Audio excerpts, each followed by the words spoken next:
Escatología bíblica, lección 6. Regeneración, parte 1. Regeneración viene del griego paliginesia, que indica hacerte de nuevo.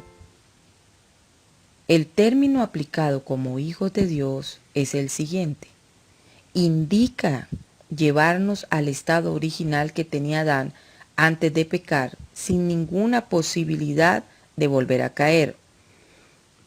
Vamos a la palabra de Dios. Tito, capítulo 3, versículo 5, dice la palabra de Dios. Nos salvó no por obras de justicia que nosotros hubiéramos hecho, sino por su misericordia, por el lavamiento de la regeneración y la renovación en el Espíritu Santo. La regeneración no es aplicable al remiendo o a la reestructuración. Somos nuevas criaturas y debemos entenderlo. Nunca antes habíamos existido para Dios.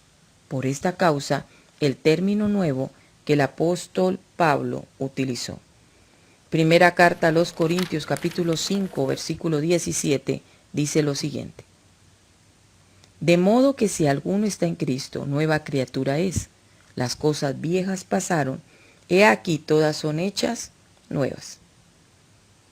Para hacer referencia al nuevo nacimiento es kainos, que indica lo que viene a ser por primera vez.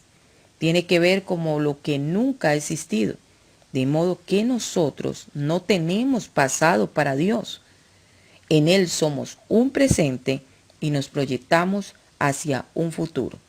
Para Él las cosas cuentan desde el mismo momento en que creímos en su Hijo Jesucristo. Segunda carta a los Corintios capítulo 5 versículo 17 dice la palabra de Dios. De modo que si alguno está en Cristo, nueva criatura es o nueva creación. Las cosas viejas pasaron, ahora han sido hechas nuevas. El Señor Jesús habla al maestro Nicodemo sobre los dos nacimientos y deja ver este gran misterio.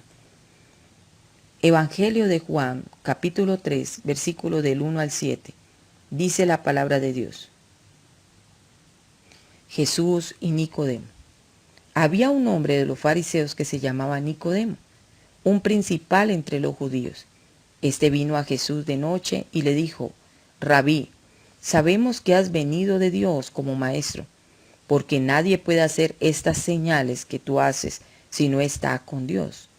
Respondiendo Jesús, le dijo, de cierto te digo, que el que no naciere de nuevo no puede ver el reino de Dios. Nicodemo le dijo, ¿cómo puede un hombre nacer siendo viejo? ¿Puede acaso entrar por segunda vez en el vientre de su madre y nacer? Respondiendo Jesús, de cierto te digo, que el que no naciere de agua y del Espíritu no puede entrar en el reino de Dios. Lo que es nacido de la carne, carne es, y lo que es nacido del Espíritu, Espíritu es. No te maravilles de lo que digo, porque es necesario nacer de nuevo. Empecemos a entender cada uno de los puntos en la conversación del Señor Jesús y el maestro Nicodemo. Él pertenecía a los fariseos, los cuales eran la secta religiosa más numerosa y respetada del judaísmo en los días de Jesús. Fundamentalmente creían que la salvación debía ganarse por medio de obras, observando rigurosamente la ley. Ellos indicaban que a través de las buenas obras y del buen comportamiento su salvación estaba segura. Sin embargo, a pesar de que pretendían cumplir la ley, la realidad es que habían sustituido la palabra de Dios por sus propias tradiciones y se conformaban con un cumplimiento meramente extremo. Así que, aunque la palabra fariseo significa puro o separado, esta pureza solo era externa. A veces nosotros utilizamos, digo nosotros porque yo lo he utilizado, para referirnos a una persona y decir es una farisea, pero la palabra fariseo significa puro o separado. O sea que estamos dando mala interpretación a esta palabra. por lo que en muchas ocasiones el Señor los acusó de hipócritas, exhibicionistas y de tener una actitud de falsa santidad y superioridad sobre las personas. Vaya conmigo a la palabra de Dios. Juan capítulo 7, versículo del 45 al 52. Nunca ha hablado hombre así. Los alguaciles vinieron a los principales sacerdotes y a los fariseos, y esto le dijeron: ¿por qué no le habéis traído?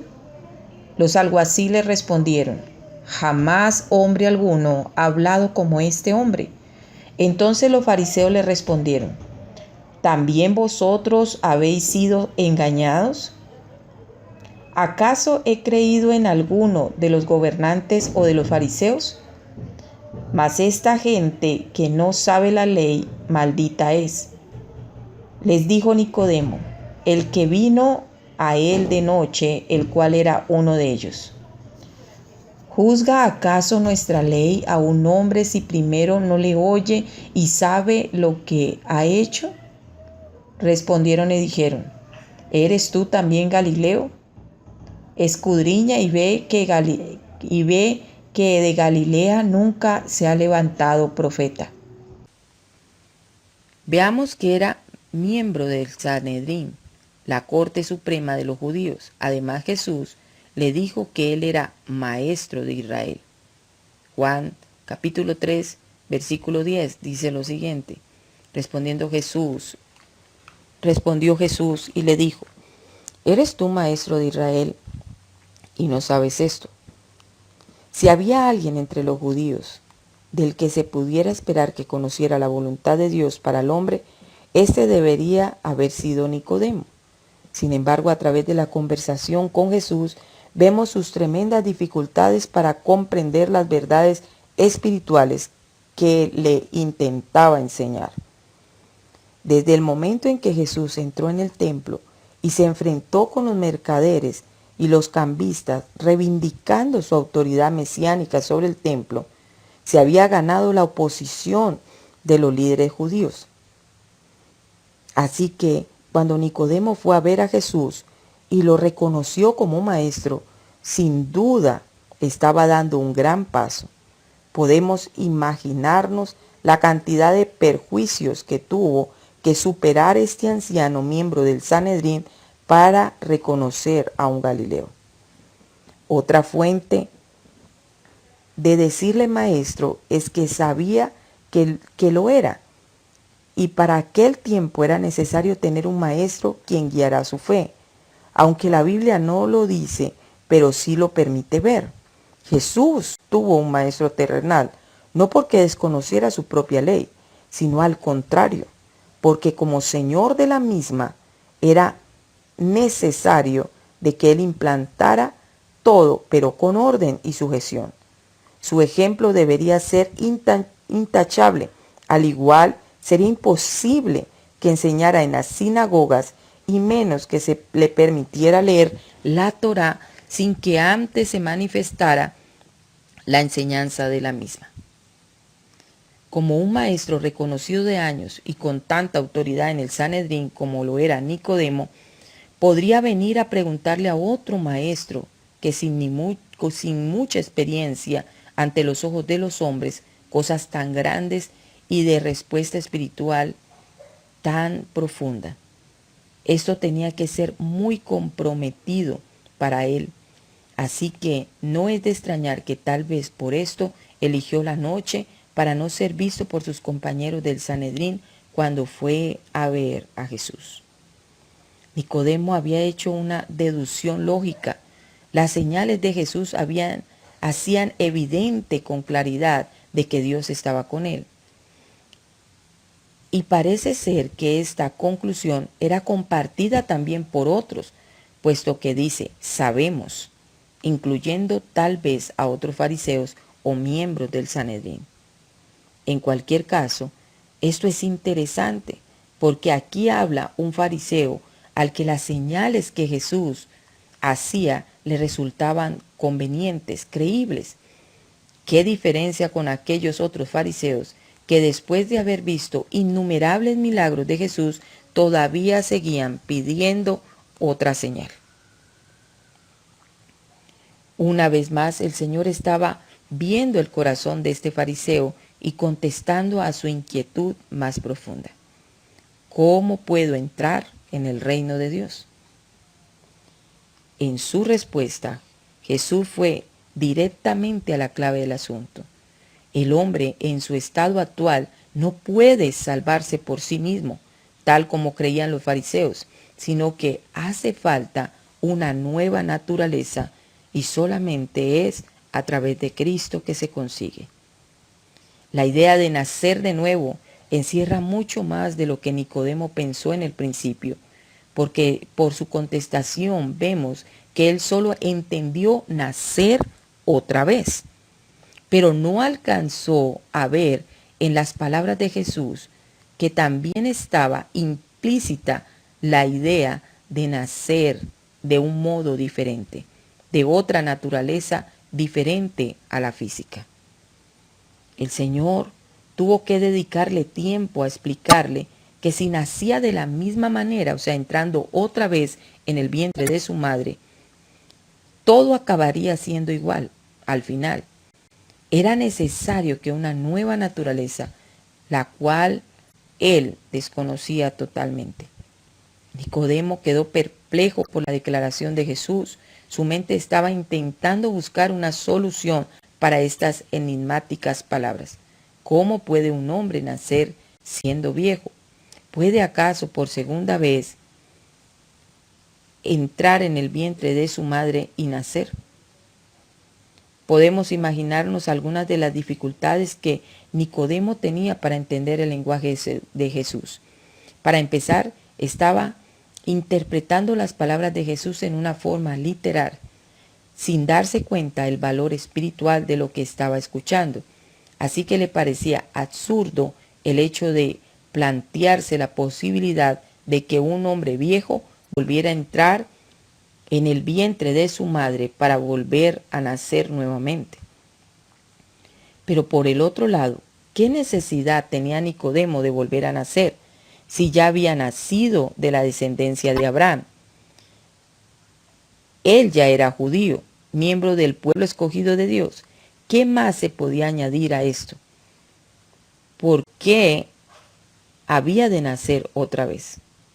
El Señor explicó el camino que todos los hombres, no solo Nicodemo, deben seguir para nacer de nuevo, el agua y el espíritu. Pero ¿qué quiso decir con esto? Al interpretar las palabras de Jesús, no debemos olvidar que fueron dirigidas a Nicodemo. Es muy probable que lo relacionara con el bautismo de Juan el Bautista. Nicodemo, como un principal entre los judíos, conocía bien el ministerio que había llevado a cabo Juan el Bautista y seguramente como fariseo había sido uno de los que había rechazado el ser bautizado por Juan. Vayamos a la palabra. Evangelio de Lucas, capítulo 7, versículo 30.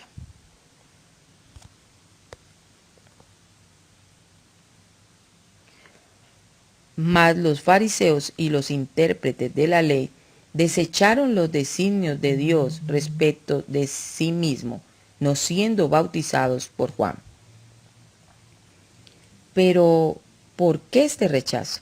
Pues básicamente porque el bautismo en el agua de Juan iba acompañado por un llamamiento al arrepentimiento genuino y no conformarse con el hecho de que porque fueran descendientes de Abraham, ya estaban preparados para la venida del Mesías y estas dos cosas.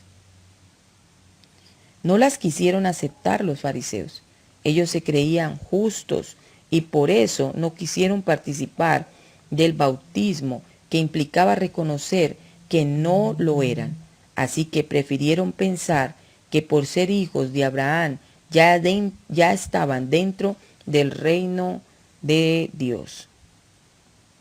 Así que el Señor le estaba recordando a Nicodemo que para nacer de nuevo debía de cambiar el concepto que como fariseo tenía de sí mismo y aceptar el diagnóstico divino que él era un pecador, que necesitaba arrepentirse si quería estar preparado para la venida del Mesías y su reino.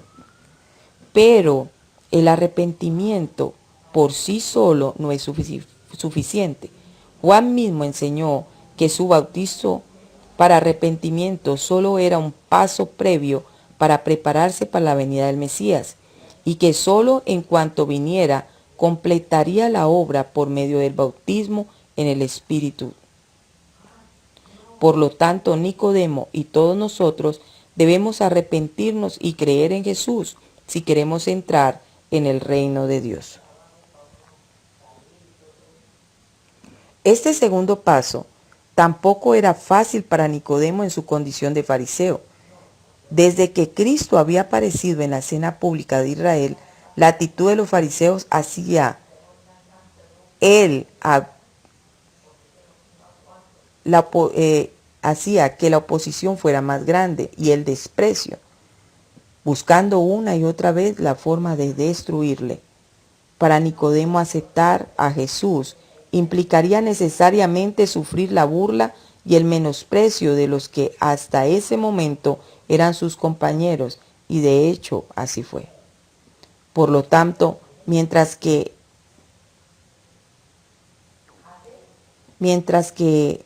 el arrepentimiento es algo que nosotros debemos hacer, el nacer del Espíritu es algo solo que puede hacer el Espíritu Santo, convenciendo de pecado y de juicio para aceptar la obra salvífica de Cristo en nosotros. Este nacimiento del Espíritu tiene que ver con la regeneración. Tito capítulo 3, versículo del 5 al 6. Dice la palabra de Dios: nos salvó no por obras de justicia que nosotros hubiéramos hecho, sino por su misericordia, por el lavamiento de la regeneración y por la renovación en el Espíritu Santo, el cual derramó en nosotros abundantemente por Jesucristo nuestro Salvador. Solo el Espíritu de Dios puede operar en el hombre este cambio radical que nos convierte en hijos de Dios. Evangelio de Juan, capítulo 1, versículo del 12 al 13. Dice la palabra de Dios: mas a todos los que le recibieron, a los que creen en su nombre, les dio potestad de ser hechos hijos de Dios, los cuales no son engendrados de sangre, ni de voluntad de carne, ni voluntad de varón, sino de Dios.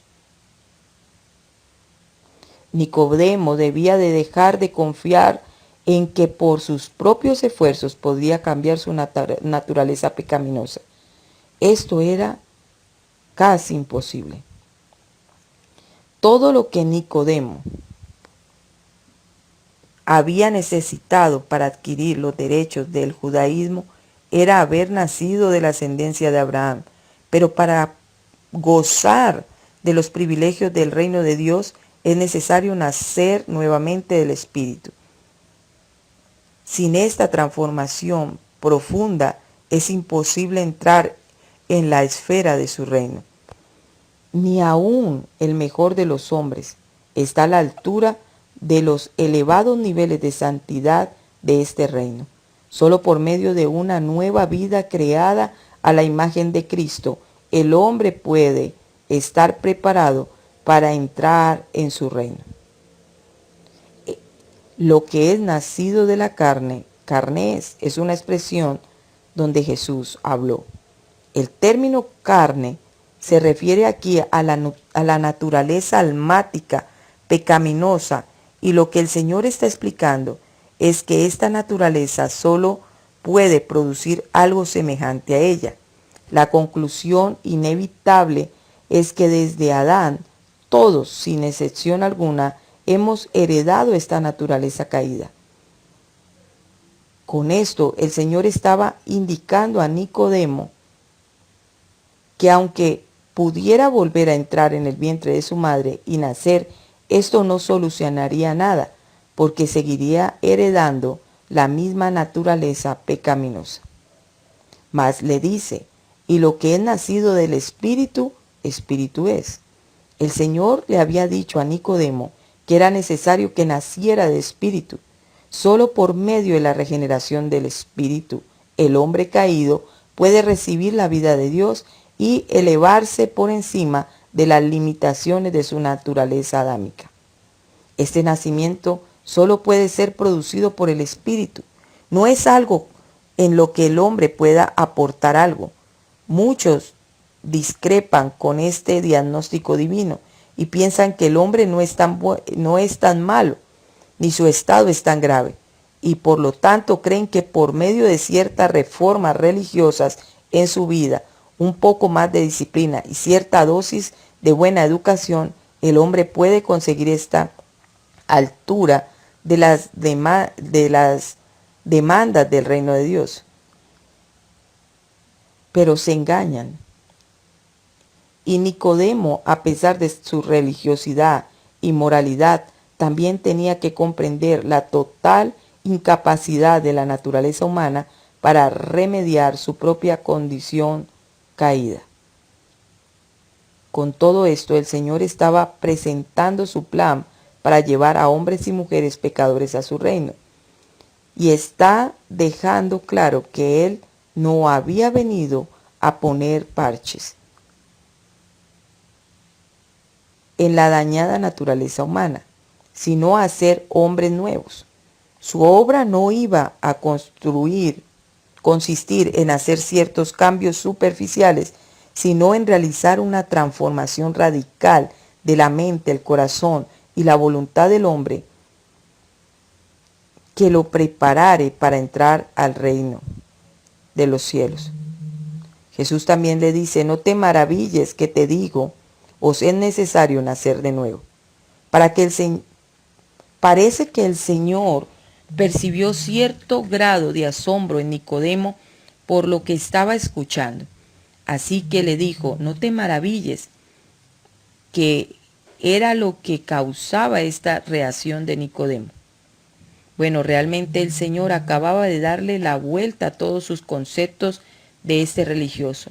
Él pensaba que la salvación era algo que tenía que conseguir por medio de sus buenas obras, y Jesús le estaba explicando que esto era imposible y que de hecho la salvación es un regalo de Dios. También le dijo, así que todo aquel que es nacido del Espíritu, Espíritu es. Nicodemo había manifestado su perplejidad ante la enseñanza del nuevo nacimiento por el Espíritu.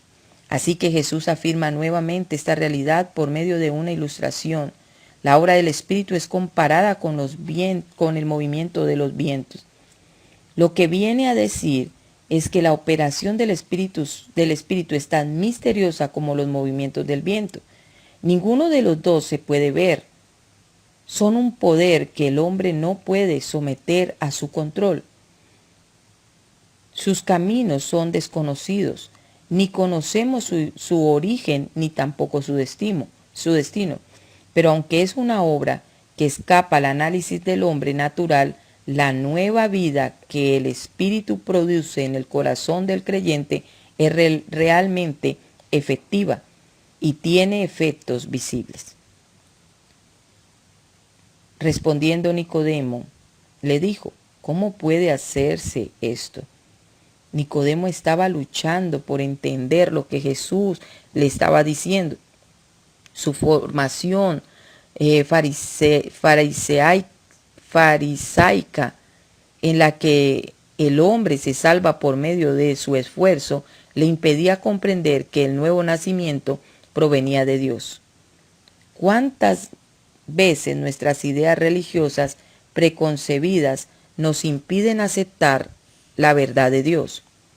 Pero lo más grave del asunto es que Nicodemo, un maestro de Israel, no entendiera esto. ¿Cómo estaría el resto del pueblo? El Señor usó en otra ocasión una figura muy gráfica. Lucas capítulo 6, versículo 39. ¿Acaso puede un ciego guiar a otro ciego? ¿No caerán ambos en el hoyo? Jesús también le dice a Nicodemo, lo que sabemos hablamos y lo que hemos visto testificamos.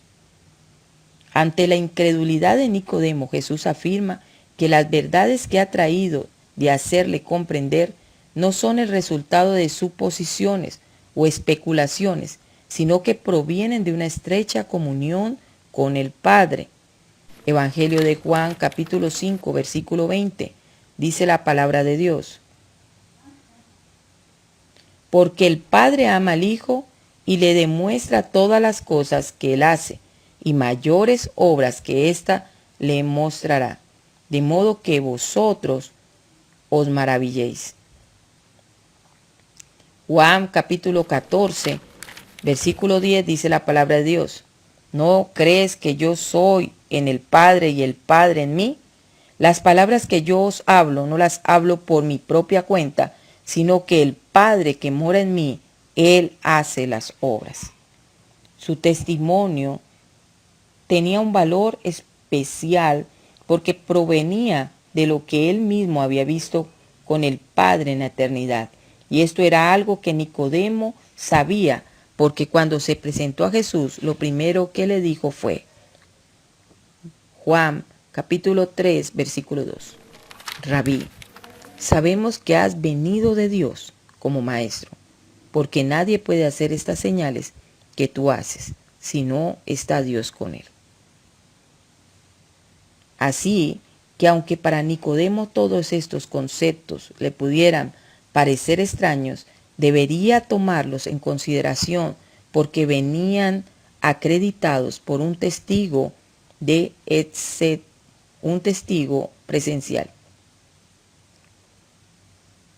Jesús también añade y dice, si os he dicho cosas terrenales y no creéis, ¿cómo creéis si os dijere las celestiales?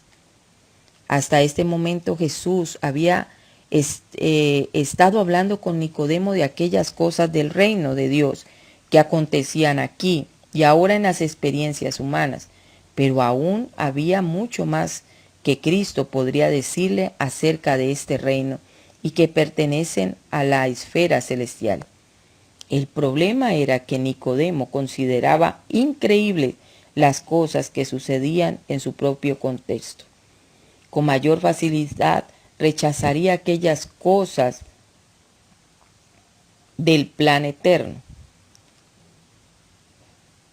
El plan eterno de Dios en relación con la redención de la humanidad no estaba concedido como un regalo en la mente de Nicodemo.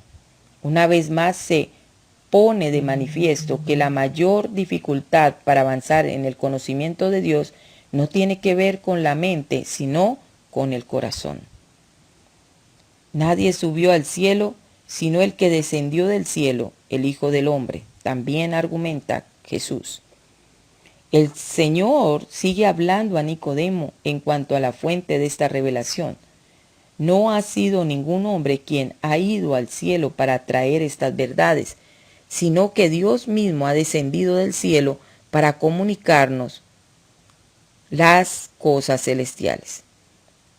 Pero si a Nicodemo le costaba entender lo relacionado con la regeneración de una persona humana, ¿qué pensaría de lo que Jesús le estaba hablando ahora?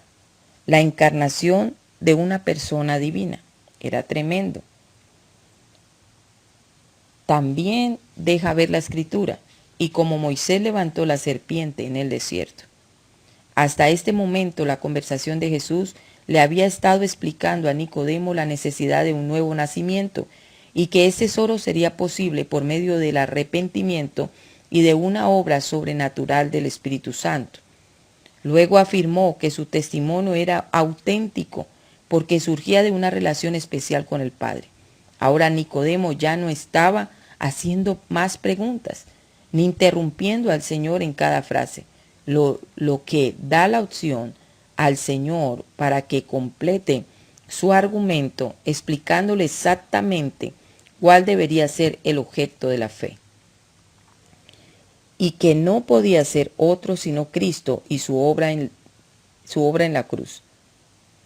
Era importante precisar este asunto porque tanto Nicodemo como muchos otros en aquellos días estaban impresionados por los milagros, pero esto eran solo señales que se les debían conducir a colocar su fe en Jesús como Mesías y en la obra que se disponía a llevar a cabo por medio de su muerte en la cruz y su posterior resurrección.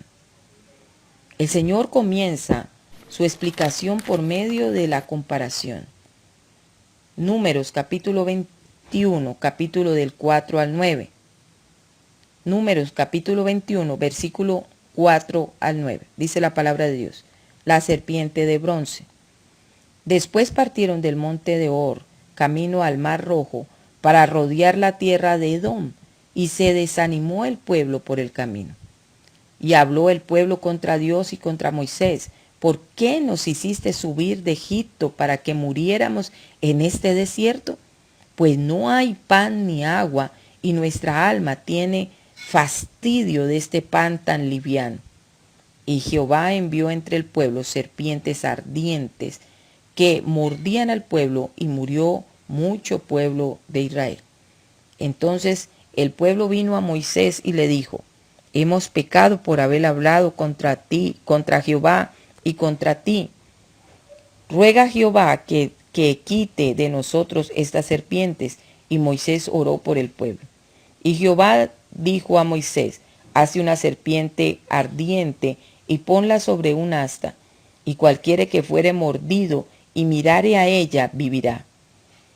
Y Moisés hizo una serpiente de bronce y la puso sobre un asta, y cuando alguna serpiente mordía a alguno, miraba a la serpiente de bronce y vivía. Como Moisés levantó la serpiente en el desierto, así es necesario que el Hijo del Hombre sea levantado. El incidente mencionado en Números, vemos cómo Dios envió serpientes que mordían mortalmente al pueblo como un juicio por su pecado. Pero en un momento concreto los israelitas llegaron a reconocer su pecado y rogaron por su perdón. Entonces Dios mandó a Moisés que se hiciera una serpiente de bronce y sobre su asta, de tal manera que cuando algún israelita era mordido por la serpiente, si miraba a esta, pudiera vivir. Y de la misma manera que la serpiente de bronce sobre el asta era un medio de salvación para todos los que eran mordidos, así también Cristo fue levantado en la cruz a la vista de todos los hombres para poner la vida eterna al alcance de toda la humanidad perdida. La ilustración tiene también otro elemento en el que debemos reflexionar. Los israelitas tenían que mirar a la serpiente colocada sobre el asta para ser liberados de la mordedura de las serpientes venenosas. Y no deja de ser curioso que Dios mandara a Moisés que colocara precisamente como medio de su salvación aquello que precisamente era la causa de su muerte, o fue la causa de su muerte. Pero aún en este detalle podemos ver un paralelismo, porque para que el hombre pueda ser liberado de la muerte causada por su naturaleza caída, debe mirar precisamente a un hombre levantado en una cruz. El apóstol Pablo lo explica de esta manera. Romanos capítulo 8, versículo 3, dice la palabra de Dios: Dios, enviando a su Hijo en semejanza de carne, de pecado, y a causa del pecado, condenó al pecado en la carne. Esta es la segunda vez que la expresión "es necesario" aparece en este pasaje. La primera fue en Juan 3:7. Os es necesario nacer de nuevo. 3:14. Es necesario que el Hijo del Hombre sea levantado. La primera aplica al hombre, pues que es él quien por medio del arrepentimiento se tiene que acercar a Cristo, quien es el único que puede transformarle en una nueva criatura por el Espíritu. La segunda tiene que ver con Dios, porque para que el hombre pudiera ser recibido en el reino de Dios, Antes era necesario que las exigencias de justicia y la santidad de Dios fueran satisfechas, y la única manera era la muerte de Cristo en la cruz. Cuando Jesús anunció que esto era necesario, el Padre ofrecía a su mismo Hijo, quien debería morir en lugar de los pecadores. Esto era necesario. Por lo tanto, desde el mismo comienzo de su ministerio, Jesús sabía cuál era de ser su final. El Señor no fue hasta la cruz bajo influencia ni ningún impulso repentino, o porque algo saliera mal en su programa. Todo lo contrario. Tanto lo que el Hijo debería hacer como la hora señalada para ello había sido destinado desde antes de la fundación del mundo, y mientras tanto el Señor soportaba la agonía anticipada, siempre miraba hacia la cruz por amor a su propio Padre que le había enviado, y por amor también a aquellos pecadores que había venido a salvar, para que todo aquel que en él crea no se pierda, mas tenga vida eterna.